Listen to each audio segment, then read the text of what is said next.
এই বিশ্ববাসীর দ্বারে দ্বারে নাম বিতরণ করা যায়। এই নাম আমাদের চিরস্থায়ী হবে না ভাই। এমন ভাবে আমাদের কলিহত জীবের দ্বারে দ্বারে নাম বিতরণ করতে হবে। একদিন আমি থাকবো না, একদিন তুমি থাকবে না।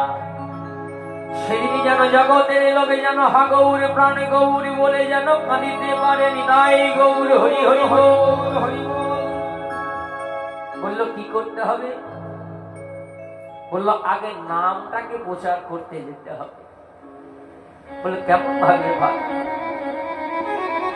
বললো দেখ, সবাই তো নাম পছন্দ করে না।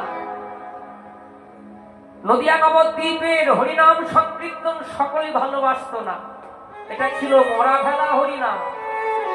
তখনকার সময়ে কোনো মানুষ মারা গেলে এই 16 নাম 32 অক্ষর হরে কৃষ্ণ কৃষ্ণ কৃষ্ণ হরে হরে, হরে রাম রাম রাম হরে হরে একমাত্র তখনই হতো।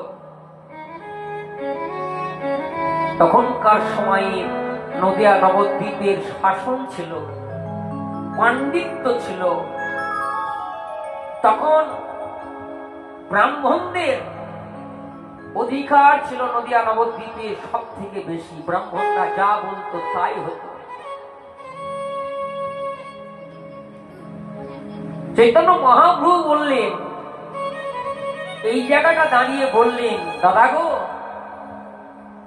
সর্বপ্রথম তুমি একটা কাজ করো, এই হরিনাম যেন প্রত্যেকটি জীবে সর্বক্ষণ যেন উচ্চারিত হয়। এই নামের স্বরূপটাকে আমাদের জানাতে হবে। নাম তো অলরেডি নদিয়া নবদ্বীপে এসে গেছে, কিন্তু এই নামের স্বরূপটা জানাতে হবে। আমরা তো হরিনাম সকলে করি গো বাবা, কিন্তু নামের মধ্যে যে কি স্বরূপ আছে আমরা তো কেউ জানি না। জানি বাবা, জানি না। তাই এই নামটাকে দিতে হবে। অবধূত নিত্যানন্দ বলে উঠলেন, ভাইরে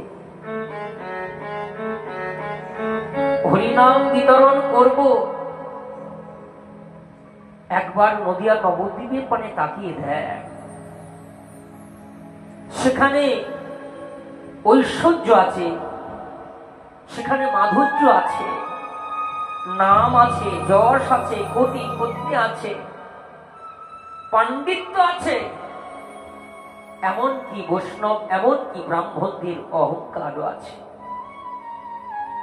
পুনরায় যদি এই নাম দেওয়া যায়, তারা কি বিশ্ববাসীর দ্বারে দ্বারে নাম বিতরণ করা যায়?